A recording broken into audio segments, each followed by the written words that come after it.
Ok.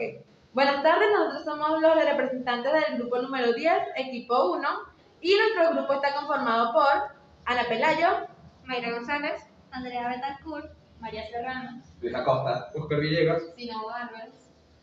y vamos a realizar las prácticas correspondientes a los ejercicios 2 y 3 del programa FisioEx. buenas tardes, mi nombre es Oscar Villegas y les voy a explicar la actividad 4 de la práctica de neuromuscular. Esta actividad vamos a estudiar lo que son los tétanos en el músculo esquelético aislado. Tétanos o contracción tetánica en el músculo esquelético aislado. Esta actividad tiene como objetivos comprender los términos frecuencia de estímulo, tétanos no fusionado, tétanos fusionado y tensión tetánica máxima. Observar el efecto de una frecuencia de estímulo creciente en un músculo esquelético aislado y comprender cómo el aumento de la frecuencia del estímulo en un músculo esquelético aislado conduce a tétanos no fusionado o tétanos fusionado. Con el experimento.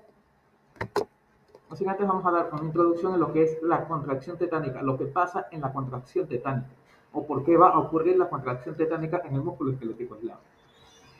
Decimos que cuando se incrementa la frecuencia de estímulos en el músculo esquelético aislado, trae como consecuencia un incremento en la fuerza producida por el músculo. Específicamente, se observa que si los estímulos eléctricos aplicados al músculo en rápidas sucesiones, las contracciones superpuestas generan más fuerza con cada estímulo que se le está aplicando. Sin embargo, si los estímulos continúan aplicándose frecuentemente al músculo a través de un periodo prolongado de tiempo, la fuerza máxima posible de cada estímulo alcanzará un estado conocido como tétanos no fusionado. ¿Qué quiere decir el tétanos no fusionado? Que el músculo se va a contraer y no habrá una relajación completa en lo que es la aplicación de cada estímulo. ¿Ok? Por otro lado, si los estímulos son aplicados con una frecuencia aún mayor, las contracciones van a comenzar a fusionarse. Cuando comienzan a fusionarse, los picos y valles de cada contracción se volverán indistinguibles unos de otros.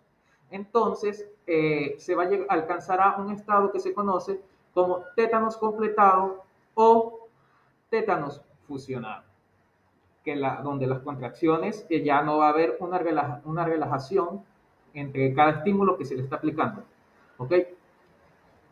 Y a medida que se le va a seguir aumentando la frecuencia al músculo, la frecuencia y la aplicación de los estímulos, se va a alcanzar un incremento tal que no va a ocurrir un cambio en la fuerza del músculo, sino que se va a mantener, va a seguir siendo la misma. Ahí es cuando decimos que se ha alcanzado el estado de tensión máxima tetánica. ¿Ok? Vamos a proceder ahora con el experimento. Aquí vamos a utilizar lo que es un músculo totalmente intacto, aislado de la pierna de una rana, el cual va a estar sostenido y se le va a aplicar los estímulos a través de un estimulador eléctrico. Este estimulador eléctrico va a estar conectado a un osciloscopio que nos va a registrar todos los datos que vamos a obtener para saber cuándo ocurre el tétano fusionado, el tétano no fusionado y cuando se llega al estado de máxima tensión tetánica. ¿Ok?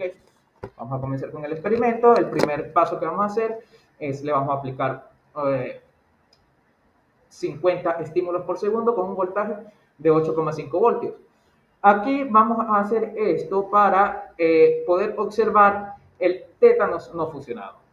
Entonces, le vamos a aplicar los estímulos a la frecuencia de 50 por segundo para observar el tétanos no fusionado. Una vez que llegue al final de la pantalla, vamos a detener la aplicación de los estímulos. Y detenemos. ¿Ok? Avanzamos. Ahora, vamos a registrar los datos. Registramos los datos y seguimos avanzando. ¿Okay? Ahora tenemos una pregunta. ¿Qué comienza a suceder alrededor de los 80 milisegundos? Observamos lo que registró el osciloscopio y vemos que a los 80 milisegundos empiezan las contracciones a hacerse más frecuentes, la fuerza empieza a aumentar y la relajación entre cada estímulo aplicado se vuelve cada vez más mínima. Entonces, ¿qué está ocurriendo aquí? ¿Qué ocurre? ¿Qué comienza a suceder? Cesa la suma de las fuerzas, se desarrolla el tétano fusionado, se desarrolla el tétano no fusionado, se alcanza la tensión tetánica máxima. Bueno, dijimos que cuando las contracciones se hacen cada vez más mínimas entre cada aplicación del estímulo, se va a alcanzar el tétano no fusionado, porque sin embargo va a seguir existiendo una relajación entre cada contracción. Entonces, respondemos acá, que se desarrolla el tétano no fusionado. Checamos la respuesta, es correcto. Avanzamos a una pregunta de predicción. Entonces nos dice, a medida que la frecuencia del estímulo aumenta más, ¿qué sucederá con la tensión muscular y la aparición de espasmos, es decir, las contracciones con cada estímulo sucesivo? ¿Habrá un límite para la respuesta? Entonces nos dan estas opciones, que a medida que se aumenta la frecuencia del estímulo, va a aumentar la tensión muscular generada por cada estímulo sucesivo. Y no habrá límite para este incremento, es decir, que va a seguir incrementándose sin límite. A medida que se aumente la frecuencia del estímulo, aumentará la tensión muscular generada por cada estímulo sucesivo, pero esta va a llegar a un límite, donde ya no va a aumentar más. Y luego tenemos otra opción que nos dice que a medida que se aumenta la frecuencia del estímulo, la tensión muscular generada por cada estímulo seguirá siendo la misma. Es decir, que no va a cambiar. Y la otra nos dice que a medida que aumenta la frecuencia del estímulo, la tensión muscular generada por cada estímulo sucesivo primero va a aumentar, luego va a disminuir a medida que la frecuencia del estímulo se vuelve más alta.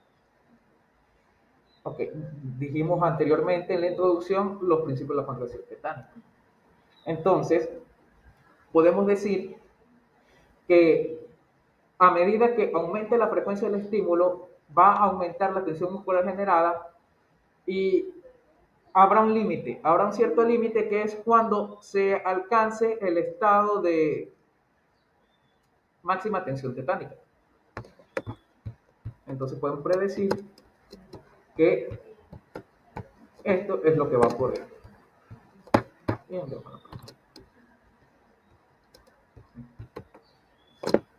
Ahora vamos a proceder con el tercer paso del experimento, donde vamos a observar el tétano fusionado. Entonces, ¿qué vamos a hacer? Vamos a aumentar los estímulos ahora a 130 por segundo. Entonces, vamos a aumentar los estímulos y luego vamos a darle en múltiples estímulos para observar qué ocurre. Vamos a aumentar.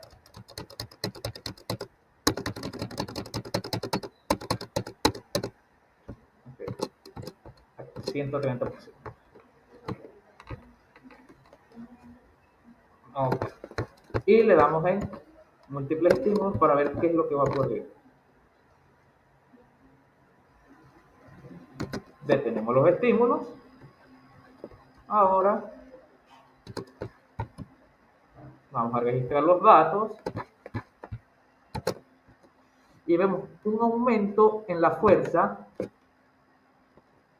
y vemos que también las contracciones se van haciendo casi indistinguibles unas de otras, es decir que no ocurre una relajación completa, ya no se relaja el músculo, sino que se contrae sucesivamente, a medida que se aplican los estímulos. Entonces, vamos a seguir avanzando. Y nos pregunta que cómo se compara el trazo de 130 estímulos por segundo con el de 50 estímulos por segundo. Okay. Vemos que aumenta la fuerza y vemos que las contracciones se hacen ya indistinguibles unas de otras, es decir, que hemos alcanzado lo que se conoce como el tétano fusionado. Se desarrolla completamente ya el tétano fusionado. Checamos la respuesta y es correcto. Enviamos la pregunta y seguimos. Ahora vamos a borrar los trazados para continuar con el siguiente paso del experimento. Ahora vamos a observar lo que es, ahora vamos a aumentar aún más los estímulos, ahora a 140 por segundo. y luego vamos a ver qué es lo que va a pasar.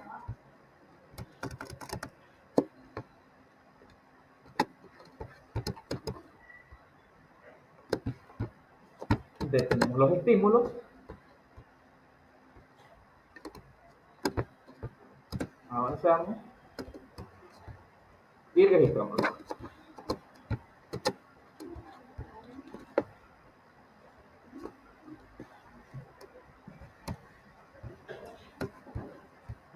Seguimos.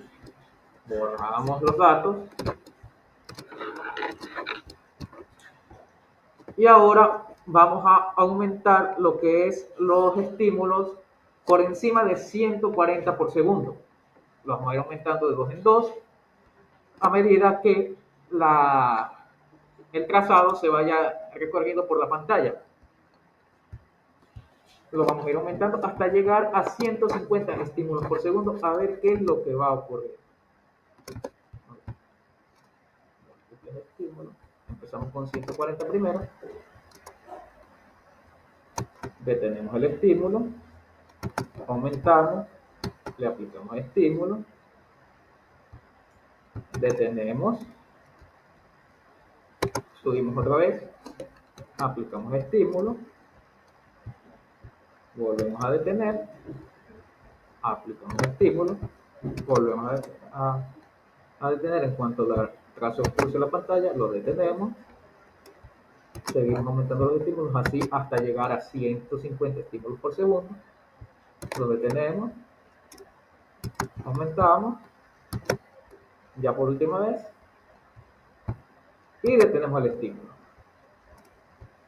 Ahora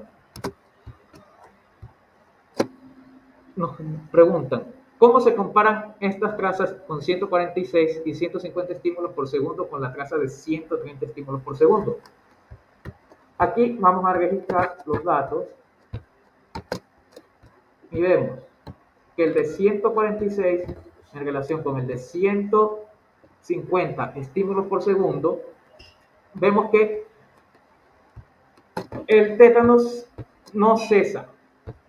Se alcanza lo que es la tensión tetánica máxima. No va a cambiar la fuerza, va a seguir manteniéndose la misma y las contracciones seguirán siendo tan indistinguibles como en el tétano funcional. Es decir, ya no va a cambiar, así se le apliquen más y más estímulos. ¿Ok? Se alcanza lo que es la tensión tetánica máxima. Checamos la respuesta. Bien, bueno. Hemos concluido con lo que es el experimento. Ahora lo vamos a enviar. Y hemos terminado.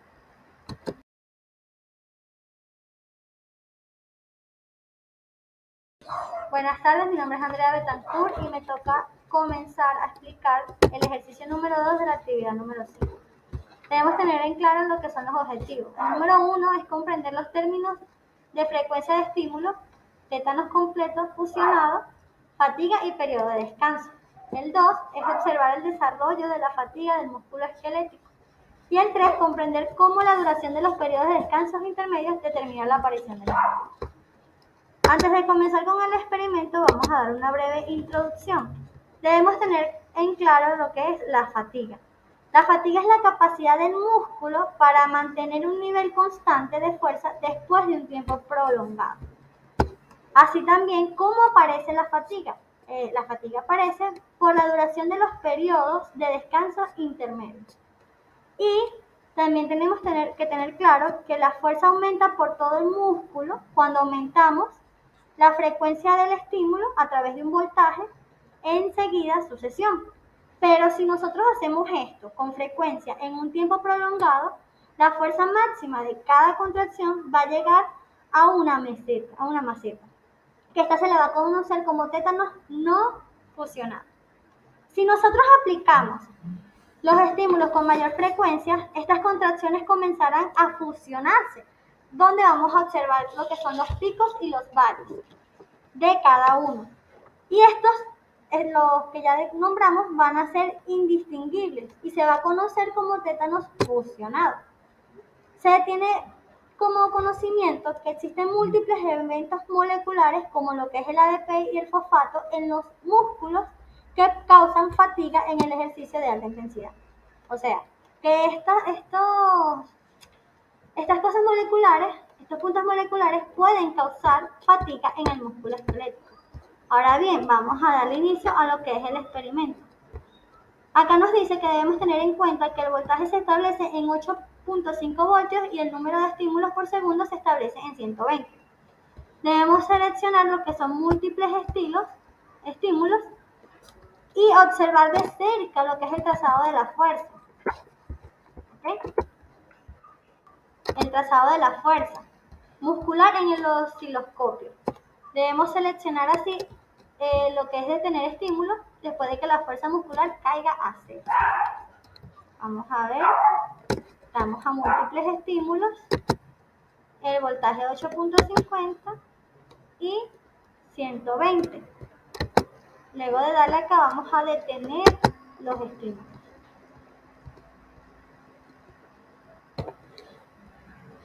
Entonces, nosotros vamos a subir a ver qué vamos a hacer y nos dice que debemos registrar los datos para que nos puedan aparecer los resultados en la cuadrícula. Registrar datos, subimos para ver la siguiente indicación y debemos limpiar la pantalla en borrar trazados. Ahora vamos a ver qué nos dice la pregunta. Dice, ¿por qué la fuerza muscular estimulada comienza a disminuir con el tiempo a pesar de los estímulos mantenidos? Debemos tener en cuenta que una disminución en la fuerza máxima indica que se está desarrollando fatiga muscular. Como dice acá, el ácido intracelular se está acumulando, el 2 se acumula en ADP y fosfato, el movimiento del calcio intracelular está alterado, más de una de estas respuestas podría ser correcta.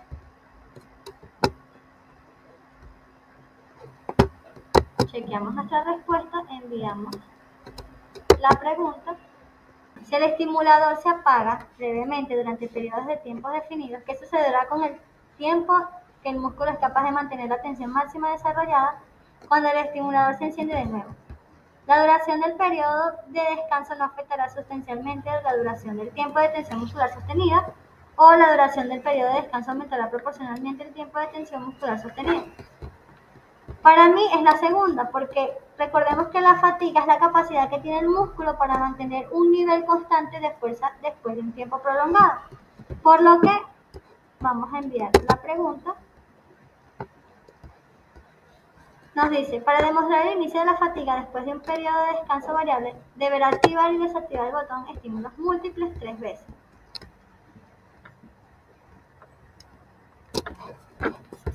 Uno, 2,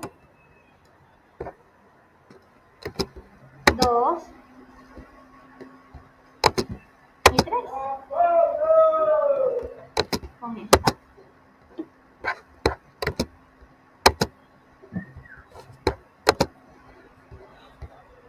Ahora subimos y nos dice, lea los pasos a continuación. Antes de continuar, observe el temporizador de cerca para ayudar a determinar cuándo volver a encender el estimulador.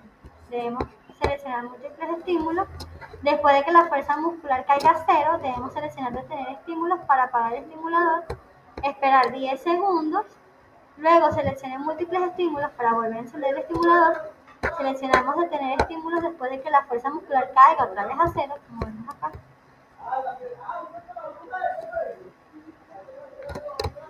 Fíjense cómo cae aquí a cero.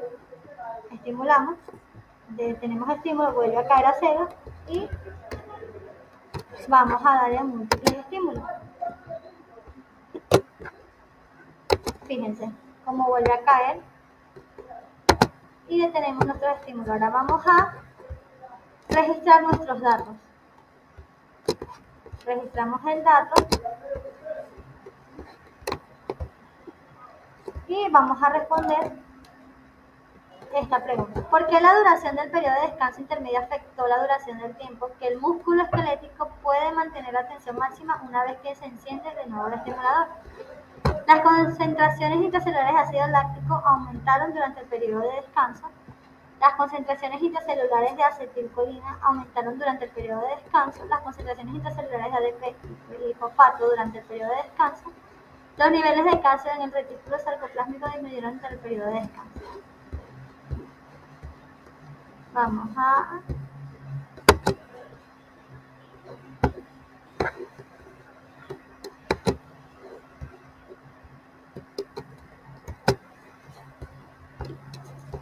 Felicidades, has completado este experimento. Seleccione enviar para registrar sus resultados en el informe laboratorio y continúe con el cuestionario posterior al laboratorio. Vamos a entregar nuestro experimento y nos pregunta, ¿has completado todo el experimento? Puedes enviar sus resultados al informe laboratorio solo una vez, así que asegúrese de haber completado todo el experimento.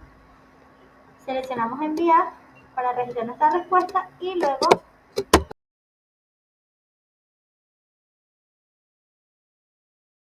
Buenas tardes, yo soy Sinaoa Álvarez y voy a realizar la actividad 6 del ejercicio 2.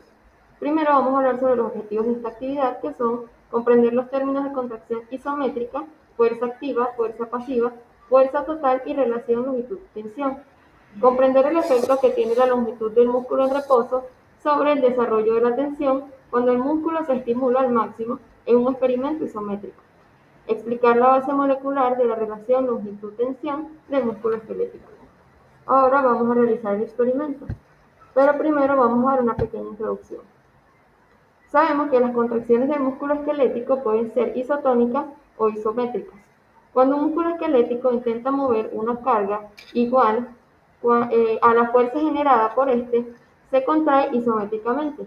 Isométrico significa misma longitud. Por lo tanto, durante una contracción isométrica, el músculo permanece en una longitud fija. Las contracciones isométricas se logran experimentalmente manteniendo ambos extremos del músculo en una posición fija mientras se estimula eléctricamente. Los materiales utilizados para este experimento son un músculo esquelético diseccionado de la pata de una rana. Vamos a utilizar un transductor de fuerza o tensión, un sistema de engranajes que tenemos aquí, los cuales van a atravesar los tendones del músculo para variar su longitud. Y finalmente un osciloscopio, el cual va a tener dos pantallas. En la pantalla derecha nos va a mostrar la fuerza activa, pasiva y total, y en la pantalla izquierda nos va a mostrar la contracción estimulada. Actividad número 1, que dice, teniendo en cuenta que el voltaje está en 8,5 voltios y la longitud del músculo en reposo se establece en 75 milímetros, vamos a estimularlo.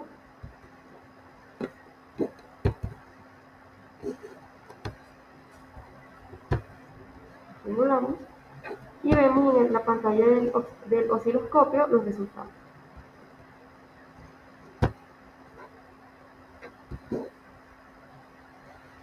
Ahora vamos a registrar los datos.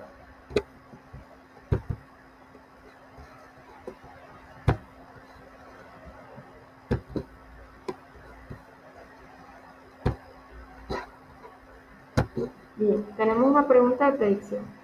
A medida que cambia la longitud de reposo del músculo, ¿qué sucederá con la cantidad de fuerza total que genera el músculo durante la contracción estimulada? Sabemos que la fuerza total es la sumatoria entre la fuerza activa y la fuerza pasiva. Por lo tanto, si cambia la longitud del músculo, va a cambiar la fuerza activa, la fuerza pasiva, y esto va a generar un cambio en la fuerza total. Por lo tanto, la respuesta es la número 3, que dice la fuerza total puede aumentar o disminuir según la longitud de reposo inicial. Veamos la pregunta. Ahora, vamos a acortar gradualmente el músculo para determinar el efecto de la longitud del músculo sobre la fuerza activa, pasiva y total. Primero vamos a cortar los 5 milímetros, lo estimulamos y registramos los datos. Y así vamos haciéndolo sucesivamente hasta llegar a 50 milímetros.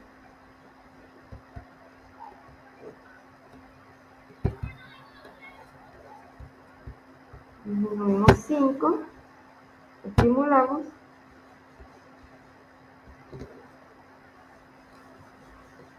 y registramos los datos. Disminuimos 5 milímetros, estimulamos y registramos los datos. Disminuimos, estimulamos y registramos los datos. disminuimos un poco más, estimulamos,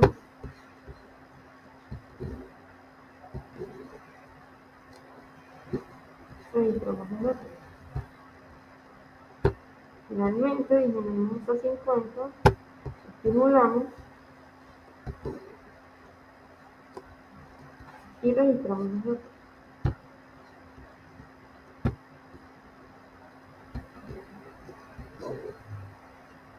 Ahora vamos a borrar los datos, los trazados, en la pantalla izquierda del osciloscopio.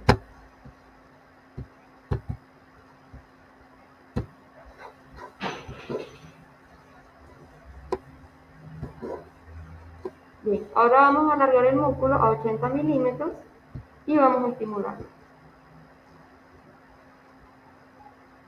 Y vamos a observar los resultados comparándolo con la longitud inicial, que era 75 milímetros del músculo.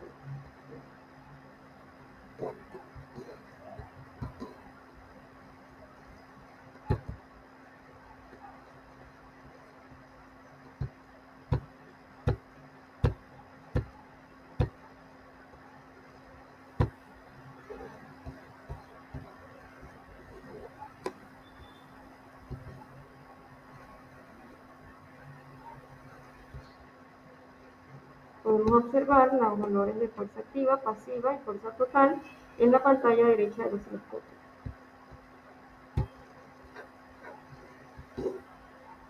Ahora registramos los datos.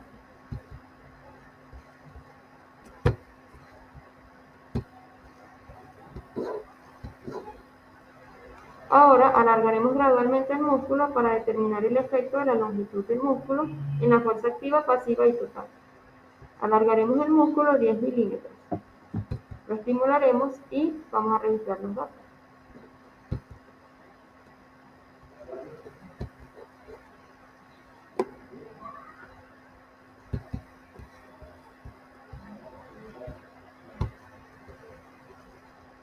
Estimulamos. Vemos los resultados y registramos los datos.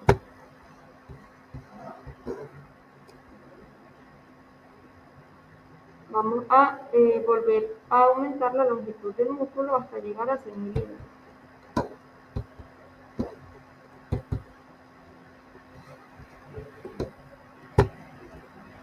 Aumentamos a 95, estimulamos, vemos resultados y registramos los datos.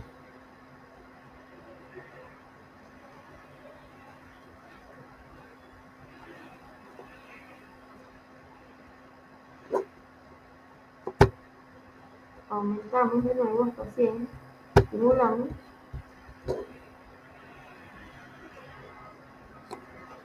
y registramos los datos.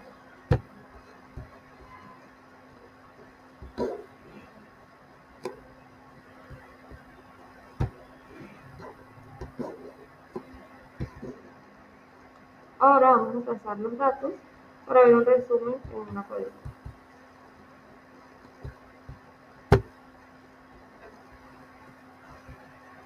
Aquí podemos observar los resultados.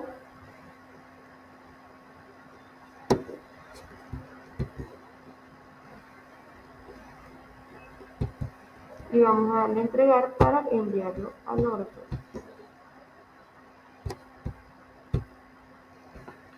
Ahora tenemos una pregunta. Teniendo en cuenta la disminución de la fuerza total en una longitud muscular de 90 milímetros en comparación con la fuerza total en una longitud muscular de 80 y 100 milímetros, ¿por qué ocurre esto? La respuesta es la última, que dice: con esta longitud muscular el valor de la fuerza activa ha disminuido y la fuerza pasiva aún ha aumentado a un valor significativo. Tenemos la respuesta. Enviamos la pregunta y hemos terminado el experimento. Vamos a seleccionar entregar para enviar los resultados al informe de laboratorio.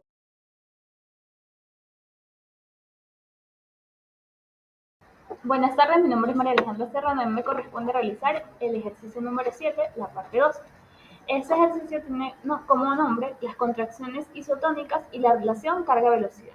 Los objetivos de este experimento son los siguientes. El primero es comprender los términos de contracción concéntrica, isotónica, la carga, el periodo de latencia, la velocidad de acortamiento y la relación carga-velocidad. El segundo objetivo es comprender el efecto que tiene el aumento de la carga, es decir, el peso, en un músculo esquelético aislado cuando se estimula el músculo en un experimento de contracción isotónica. Y la tercera parte es comprender la relación carga-velocidad en el músculo esquelético aislado. Vamos a dar una pequeña introducción acerca de las contracciones isotónicas y la relación carga-velocidad. Primero que todo, la contracción del músculo esquelético se puede escribir como una contracción isométrica o una contracción isotónica. Cuando un músculo intenta mover una carga o un objeto, mejor dicho, que tiene el mismo peso que la fuerza generada por el músculo, se observa que el músculo va a producir una contracción isométricamente. Esta contracción isométrica quiere decir que el músculo permanecerá con la misma longitud, mientras que durante la contracción isotónica la longitud del músculo cambia y por lo tanto la carga se mueve a una distancia medible. Si la longitud del músculo se acorta a medida que se mueve la carga, la contracción se denomina contracción concéntrica isotónica. ¿Qué es una contracción concéntrica isotónica? Esta contracción ocurre cuando un músculo genera una fuerza mayor que la carga que está unida al extremo del músculo. En este tipo de contracción hay un retraso entre la estimulación muscular y el movimiento de la carga. Durante este retraso ocurre dos pasos, que son el acoplamiento de excitación y también un aumento en la tensión muscular, pero no hay un movimiento observable en el peso. Una vez que la tensión muscular supera el peso de la carga, se va a comenzar una contracción concéntrica isotónica. Vamos a comenzar a realizar el ejercicio. Vamos a realizar el experimento en el cual nos dice que tenga en cuenta que el voltaje del estímulo se establece en 8,5 voltios y hay que restar un peso de 5 gramos en el gabinete de pesas al extremo libre del músculo para unirlo. Entonces, vamos a llevar el peso de 0,5 gramos hacia el músculo. Vamos a darle estimular y podemos observar que hubo un estímulo. Entonces, vamos ahora a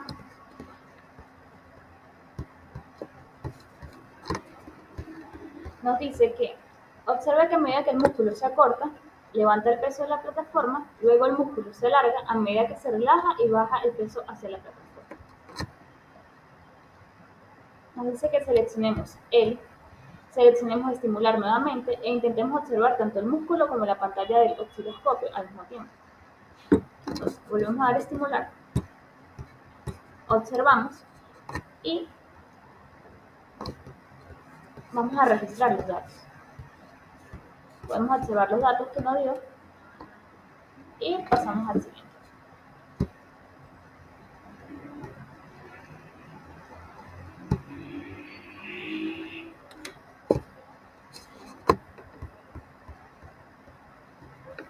Y nos da una pregunta de predicción que dice que a medida que aumenta la carga sobre el músculo, ¿qué sucederá con el periodo de latencia, la velocidad de acortamiento, la distancia que recorre el peso y la duración de la contracción? Y nos da 4 opciones, en el cual para mí sería la respuesta número C o la tercera, en el cual dice el periodo de latencia disminuirá, la velocidad de acortamiento disminuirá, la distancia aumentará y la duración de la contracción aumentará.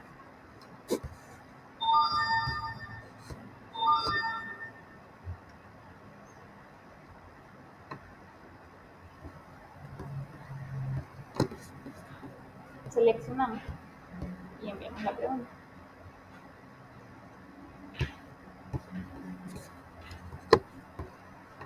Ahora nos dice, retiremos el peso de 0,5 gramos, arrastrándolo de vuelta al gabinete de pesas y ahora vamos a colocar un peso de 1,0 gramos en el extremo libre del músculo. Quitamos el peso y agregamos el siguiente. estimulamos y observamos la siguiente curva.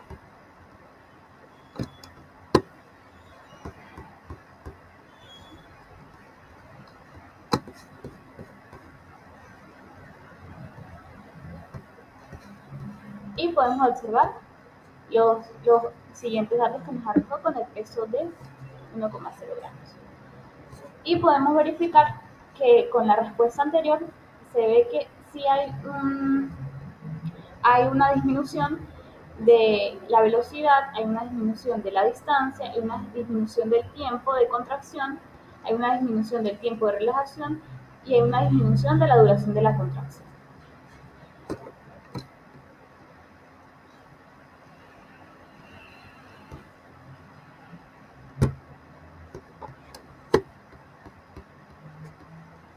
Ahora nos dice que retiremos el peso de 1,0 gramos y coloquemos un peso de 1,5 en el extremo libre del músculo para unir. Quitamos el peso de 1,0 gramos y añadimos el siguiente. Vamos a estimular, observamos la curva o la contracción que se produjo.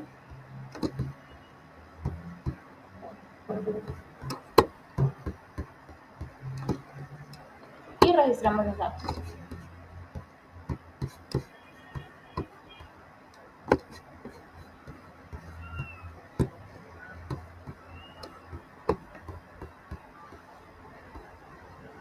Ahora nos dice que retiremos el peso de 1,5 gramos y coloquemos el peso de 2.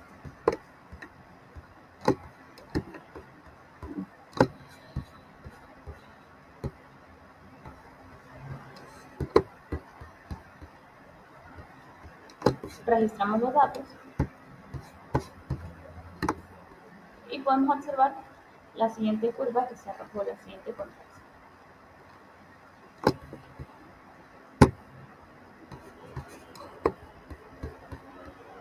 Y hay una pregunta que dice ¿qué tipo de contracción observó cuando colocó el peso de 2,0 gramos en el músculo esquelético y estimuló una contracción? Sería una contracción isométrica, ya que el músculo se contrae sin presentar cambios en la longitud y en el movimiento. Le damos chequear respuesta y observamos que es correcto y enviamos la pregunta. Ahora nos dice que seleccionemos trazar datos para generar una relación de carga-velocidad del músculo. Que observemos atentamente la pantalla mientras el programa anima el desarrollo de una relación carga-velocidad para los datos que se recopilaron.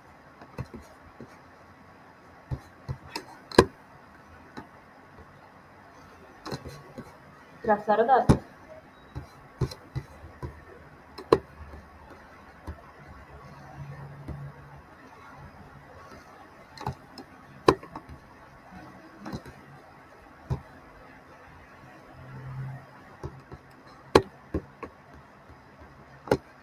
Y se ha culminado el experimento y entregamos nuestro experimento.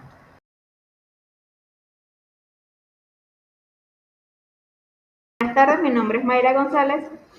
Hoy me corresponde el ejercicio 3, actividad 3, el cual tiene por nombre o potencial de acción umbral. Los objetivos de él serían: 1. Definir los términos potencial de acción, nervio, montículo axónico, zona gatillo y umbral. 2. Para predecir con un aumento en extracelular potasio podría desencadenar un potencial de acción. Antes de comenzar el experimento, podemos decir que en esta actividad se desconectará artificialmente una acción de un cuerpo y de las dendritas.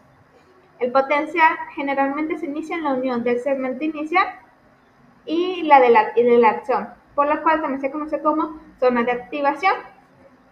También tenemos que se utilizará un estimulador eléctrico para explorar las propiedades del potencial. La corriente pasa del estimulador a uno de los cables de estimulación. Luego va a atravesar el axón y por último va a llegar al estimulador que pasa a través del segundo cable. Esta corriente va a despolarizar ese axón. Normalmente en una neurona sensorial el potencial de acción se propaga pasivamente al montículo. y produce la despolarización necesaria para evocar el potencial de acción. Una vez que se genera, se regenera hacia abajo a la membrana del axón. Entonces, podemos comenzar del experimento que tenemos. Primero, está establecido en 0,5 milisegundos, como se puede observar en la pantalla. Aumentamos el voltaje a 10. Podemos estimular la neurona, el axón, disculpen, y se observa cómo ten en cuenta que los electrodos de registro R1 y R2, que son los que podemos observar aquí, 1 y 2, este es el estimulador, este es el osciloscopio y este es el axón artificial que tenemos. Registramos los datos. Ahora nuevamente vamos a aumentar el voltaje a 20, estimulamos, que se pueden ver las curvas, y registramos. Miren cómo aumentaron el pico en R1 y el pico en R2. El potencial de acción sí se generó. Entonces, ahora detener y pensar pregunta. ¿Por qué el potencial de acción registrado por el segundo electrodo de registro, R2, se retrasa en relación con el potencial de acción registrado por el primer electrodo de registro, R1? Porque primero se tiene que propagar de R1 a R2, porque se puede observar, aquí está, R1 está en la estimulación, mientras L2 tiene uno más largo. Entonces, chequeamos la respuesta, es correcto. Se envía. La pregunta de predicción. ¿Cómo cambiará el potencial de acción en R1 o R2 a medida que continúa aumentando el voltaje de estímulo? El potencial de acción no cambiará. Permanece, que recuerden que el potencial de acción sí va a estar, entonces él no va a cambiar. Él va a permanecer en que sí está. Enviar pregunta. Entonces ahora vamos a comenzar a aumentar el voltaje de 20 a 50, tenemos que llegar y registrar cada uno. Entonces aumentamos a 30, miren cómo se ve, se mantuvo el pico, registramos y aquí se va a ver que se mantuvo el pico en R1 y R2 y el potencial de acción se permaneció. Aumentamos a 40, estimulamos, lo mismo, registramos datos. Se mantuvieron los picos, ni aumentó ni disminuyó y el potencial de acción se mantuvo. Por último, llegamos al 50, estimulamos, se permanecieron las mismas ondas y registramos. Como por último dijimos que dándole verificar a la pregunta de predicción, no se aumentó ni disminuyó los valores pico, pero el potencial de acción se mantuvo. Ahora, detener y pensar. Una metra extracelular despolarizará una neurona. Esta despolarización ocurrirá si las neuronas estuvieran dañadas. De lo que acaba de aprender sobre la generación de un potencial de acción, ¿qué efecto tendría esto en los axones? Las membranas axonales cercanas sería la B, que va a despolarizar los valores cercanos o superiores que los voltajes de umbral. Se va a chequear las respuestas y es verdadera. Entonces, así culminamos el experimento del ejercicio 3. Le damos a entregar.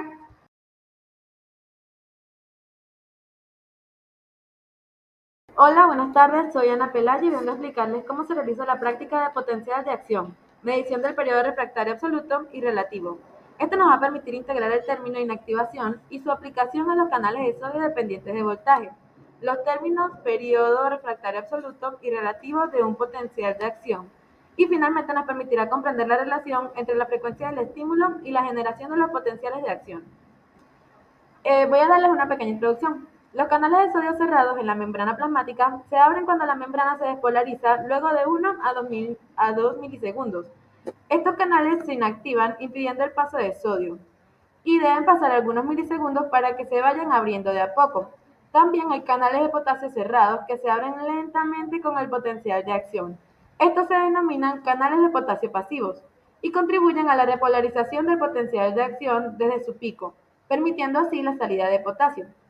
Cabe destacar que estos canales están siempre abiertos. Se conoce como hiperpolarización o subimpulso al fenómeno que ocurre cuando el flujo a través de los canales de potasio con extravoltaje se opone a la despolarización de la membrana y también hace que el potencial de membrana se vuelva transitoriamente más negativo que el potencial de reposo al final de un potencial de acción. Ok, para esta práctica vamos a utilizar algunos materiales. A ver, por aquí. A ver, bajo. Ok. Entre los materiales tenemos la cámara nerviosa, el axón, un osciloscopio, un estimulador, los cables de estimulación y los cables de electrodos de registro. Ok. Ahora vamos a continuar con el experimento. Estudiaremos la conformación de los canales activados por el voltaje para la generación de potencial de acción. Bien, tenemos aquí que en el tiempo de 0,5 milisegundos vamos a ajustar el voltaje a 20 milivoltios. Este montaje es la despolarización que se producirá en el electrodo de estimulación. Cuando presionamos estímulo único, esto va a enviar un pulso al axón y podremos observar un potencial de acción en este tiempo establecido. Entonces ajustamos aquí a 20 y le damos un estímulo único. Okay. Ahora veremos dos estímulos sucesivos separados por 250 milisegundos. ¿Ok? Tenemos que seleccionar este intervalo de 250 en el menú desplegable.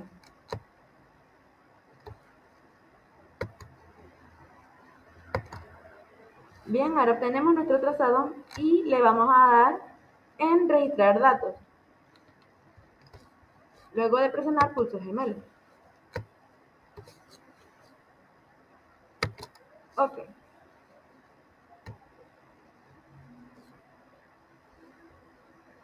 Ahora vamos a disminuir el intervalo entre estímulos a 125 milisegundos.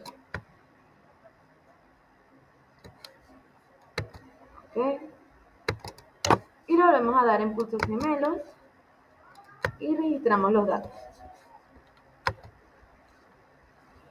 Ahora vamos a disminuir el intervalo a 60 milisegundos. Ok, presionamos en pulsos gemelos y vemos que este estímulo no genera un potencial de acción. Así que le damos en registrar datos para grabar los resultados y continuamos. Entonces aquí se evidencia que no genera un segundo potencial de acción. Ok, en este intervalo entre estímulos podemos generar un segundo potencial de acción, pero se debe incrementar la intensidad del estímulo. Así que aquí indican que vamos a aumentarle unos 5 milivoltios. Ok, presionamos en pulsos gemelos y vemos que no pasa nada. Aumentamos a 30 milivoltios, presionamos en pulsos gemelos y ya se produce un segundo potencial de acción. Por ende le damos en registrar datos. Ok. Ajá, ahí tenemos que sí se genera un segundo potencial de acción. Ok, vamos ahora. Detener y pensar preguntas. El umbral se puede definir como el voltaje mínimo necesario para generar un potencial de acción. ¿Es el umbral para el primer potencial de acción el mismo o diferente del umbral para el segundo potencial de acción con un intervalo de 60 milisegundos? Tenemos entre las posibles respuestas que el umbral para el primer potencial de acción es el más bajo que el umbral para el segundo potencial de acción. El umbral para el primer potencial de acción es el mismo que el umbral para el segundo potencial de acción. Y el umbral para el primer potencial de acción es mayor que el umbral para el segundo potencial de acción. En vista de lo que hemos realizado, vamos a seleccionar la opción 1. El umbral para el primer potencial de acción es más bajo que el umbral para el segundo potencial de acción. Chequeamos nuestra respuesta. Correcto. La enviamos y continuamos. Tenemos esta pregunta de predicción. Si se disminuye aún más el intervalo entre los estímulos, ¿cambiará el umbral para el segundo potencial de acción? Y tenemos que el umbral para el segundo potencial de acción será más bajo, requiriendo una despolarización menor. El umbral para el segundo potencial de acción no cambiará y el umbral para el segundo potencial de acción será mayor, requiriendo una despolarización mayor. Vamos a seleccionar la última. Ok, enviamos nuestra pregunta y continuamos. Ok. Tenemos que el intervalo va a disminuir hasta que el segundo potencial de acción vuelva a fallar. Para que pueda observar claramente los potenciales de acción en el intervalo más corto entre estímulos. La escala de tiempo en el osciloscopio se establecía en 10 milisegundos por división. Entonces, debemos disminuir el intervalo entre estímulos a la mitad. ¿Ok? La tenemos en 60, la llevamos a 30. ¿Ok? Presionamos en pulsos gemelos y registramos el estímulo. Ok, aquí no hubo cambio, no se registró un potencial. Aquí tenemos nuestra respuesta. Vamos a ver nuestra siguiente instrucción. Ok, ahora aumentamos la intensidad del estímulo en 5 milivoltios. Ok, aumentamos en 5, pulsos gemelos y nada aún. Seguimos aumentando hasta que obtengamos un resultado positivo. Aumentamos, pulsos gemelos, nada aún. Aumentamos y por fin nos apareció. Ok, le damos en registrar datos y tenemos que, si no se genera un segundo potencial de acción con un voltaje de 45 milivoltios. Ok, ahora aumentaremos la intensidad del estímulo a 60 milivoltios. Ok, luego vamos a disminuir el intervalo a la mitad. Ok, vamos a aumentar a 60 y disminuimos el intervalo a 15. Presionamos en pulsos gemelos. Ok, tenemos nuestro potencial aquí. Vamos a volverle a disminuir a la mitad. Presionamos en pulsos gemelos. Aún hay potencial. Disminuimos otro poco. Pulsos gemelos. Y ya no aparece el potencial. Registramos nuestros datos. Ok, y no se generó el segundo potencial. El intervalo en el que el segundo potencial de acción falla es el periodo refractario absoluto, cuando la neurona después de un potencial de acción no puede disparar un segundo potencial de acción sin importar la intensidad del estímulo. Muy bien, ya hemos terminado la práctica. Entregamos.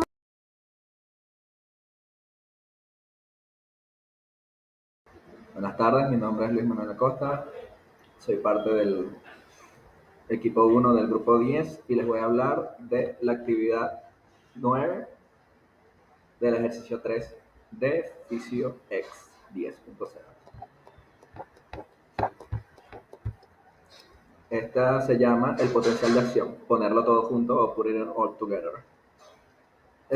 Debemos en ella identificar las áreas funcionales, por ejemplo, la terminación sensorial, el axón y la membrana postsináptica de un circuito en donde hay dos neuronas. Predecir y probar las respuestas en cada área funcional a un estímulo subumbral muy débil, a un estímulo moderado y a uno intenso.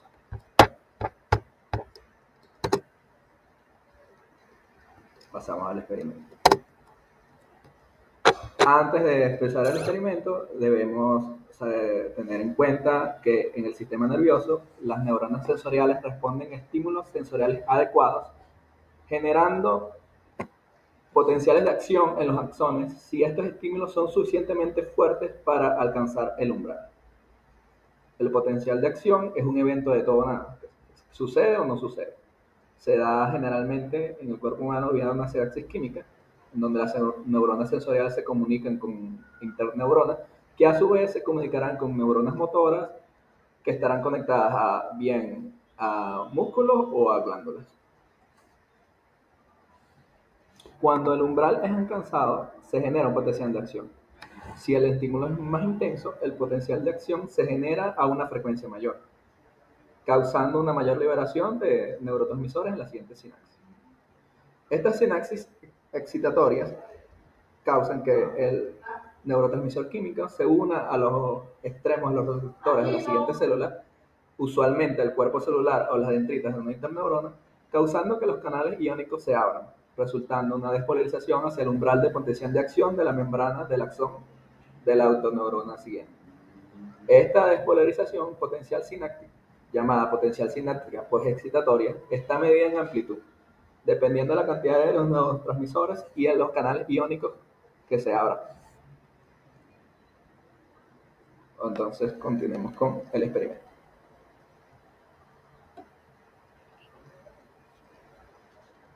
Entonces observaremos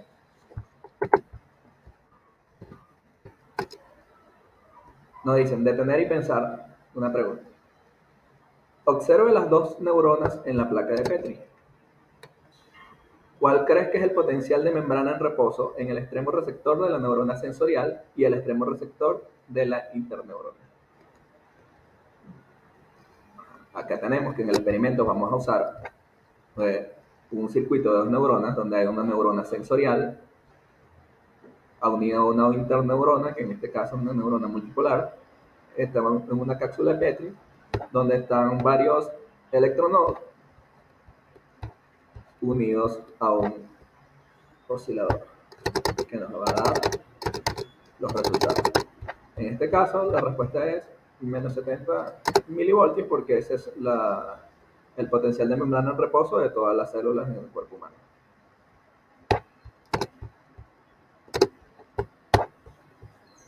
Okay. Ahora, sin ningún tipo de estimulación, vamos a registrar los datos en reposo.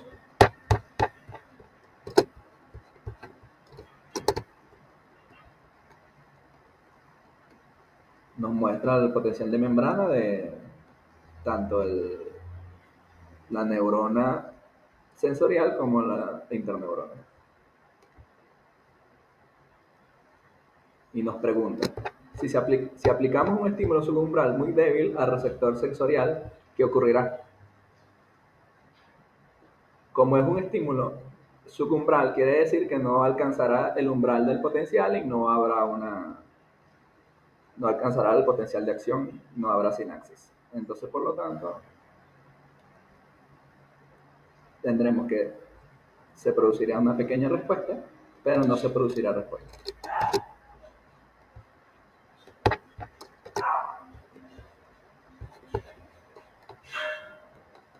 Ahora continuamos con el experimento. Seleccionamos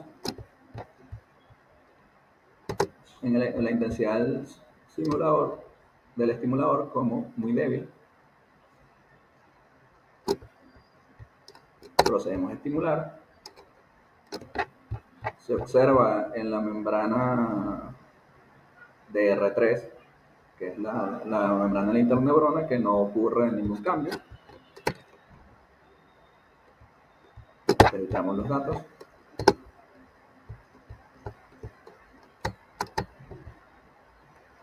Vemos que hubo un pequeño cambio en R1, pero ninguno en R3. Por lo tanto, nuestra predicción fue correcta. Ahora nos dice que nos detengamos y pensemos. ¿Por qué no hay respuesta en R3 cuando se aplica un estímulo muy débil al receptor sensorial? La respuesta es, ya la habíamos predicho, y es que el estímulo muy débil no despolariza la acción de la neurona sensorial hasta el umbral.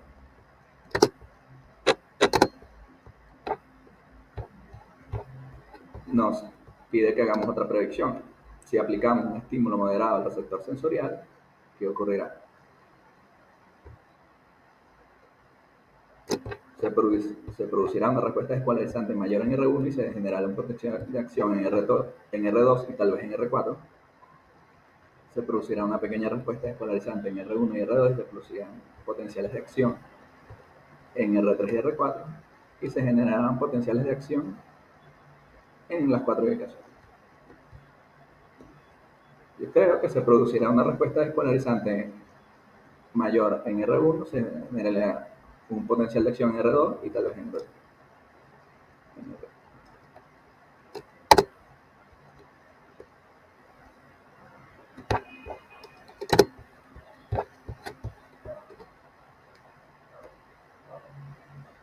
Seleccionamos entonces ahora en el estimulador una intensidad moderada, estimulamos el circuito neuronal, se observa ahora que sí se estimulan las vesículas que van a secretar los neurotransmisores y por lo tanto hubo sinapsis. Registramos los datos, observamos sus datos que si hubo una despolarización en ambas membranas, continuamos. Nos dice que nos detengamos a pensar. ¿Por qué hay una respuesta despolarizante más grande en R1 cuando se aplica un estímulo de intensidad moderada? La respuesta es que el estímulo induce un potencial en R1.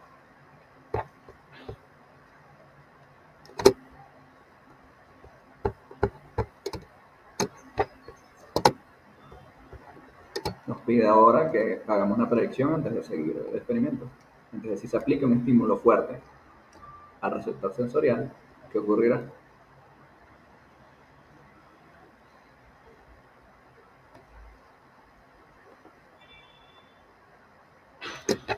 Este estímulo más fuerte despolariza R1 y R3 seguramente y producirá los potenciales de acción en R2 y R4 para continuar la sinapsis.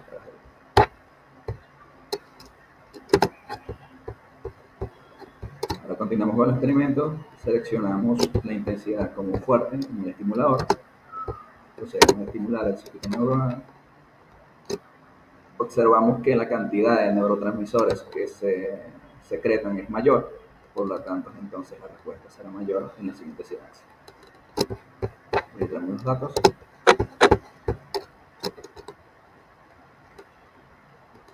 Con esto terminamos el experimento. Entregamos. Muy bien, gracias por su atención. Ya hemos concluido el día de hoy con nuestras actividades. Hasta luego.